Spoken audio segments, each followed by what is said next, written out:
Hello, viewers. Here's the Mindful Man reading The Eden Plot by Paul G. Brett. I hope I read it good. The conversation I had with Bishop Desmond is worth recording more fully. I remember it very clearly. I arrived punctually and he welcomed me into his study. His secretary was having a late holiday, he told me, and his wife was out helping at a local charity shop, so he was acting as his own doorkeeper for the day.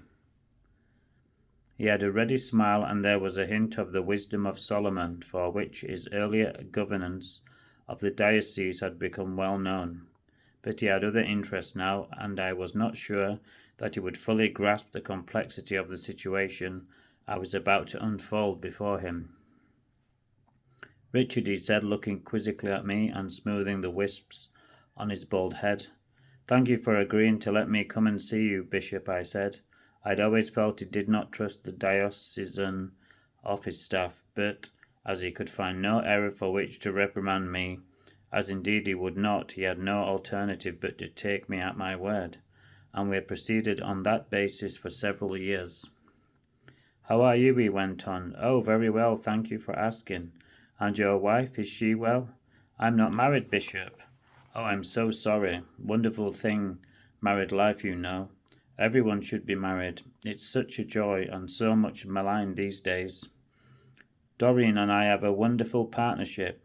She's always ready to welcome the diocese to the house and comes with me to every confirmation. Her father was a bishop, such a help to me.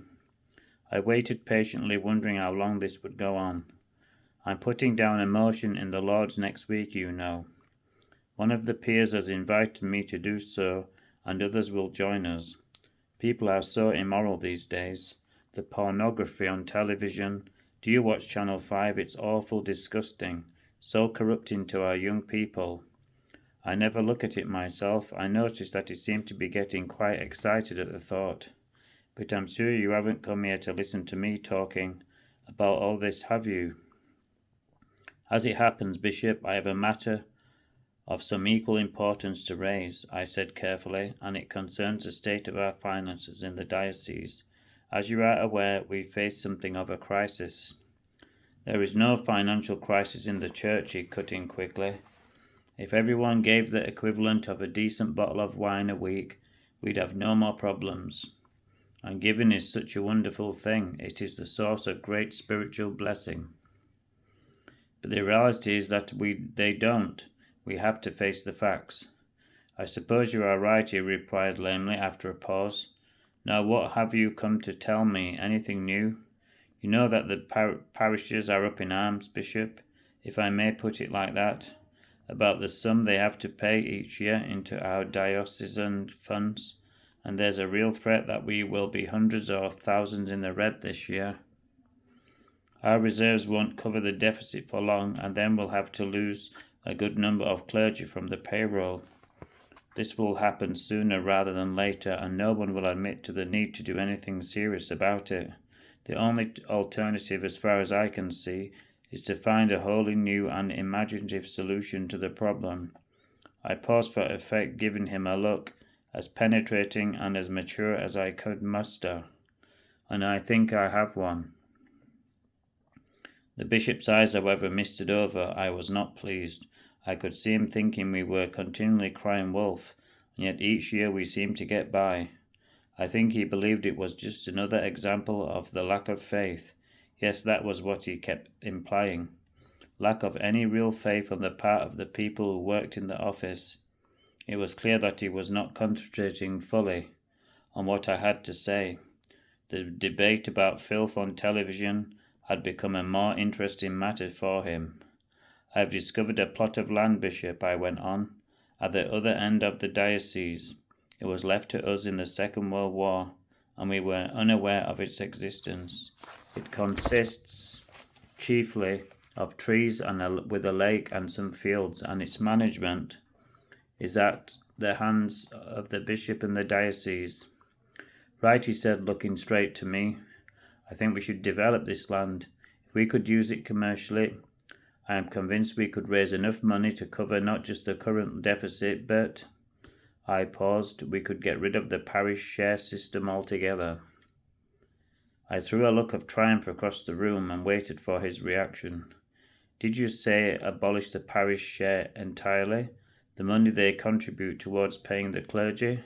Yes, according to my calculations, we could raise a very substantial amount each year from the proper deployment of this resource, and we could use it to pay the cost of employing all our staff.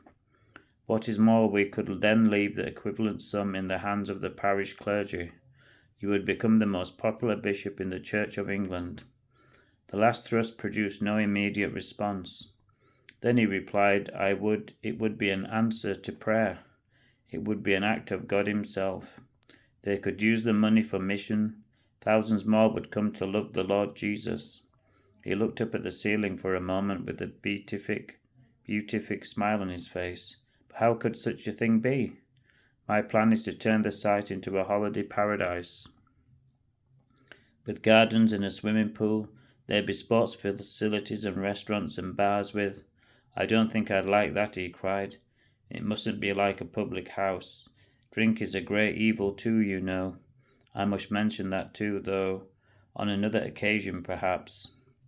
I carried on, ignoring the interruption. Of course, doing all this would cost a great deal of money, but I think I know how it could be done. It could even be a place of retreat for spiritual refreshment for the clergy and their families. His eyes brightened. Now what I need to ask is whether you would give me your support to work on this idea and develop it on your behalf, of course. There was a long pause before he answered. I wondered for a moment if he might have known about it already, but he gave no hint in what he said. If, as you say, the use of this bequest is up to me, I may do this, mayn't I? Indeed, Bishop, and I can hardly do it myself, and you have had the idea. He was methodically working through the options. If you could bring it off, it would save the diocese. Oh dear, is that the time? I've got my rural deans coming in shortly, and I must get ready for a time of prayer with them. That's what we need, more prayer and less administration. But may I work on this, Bishop? I repeated urgently. Of course, do what you can. You have my blessing, Richard. Thank you for all you are doing for us, and give my regards to your family.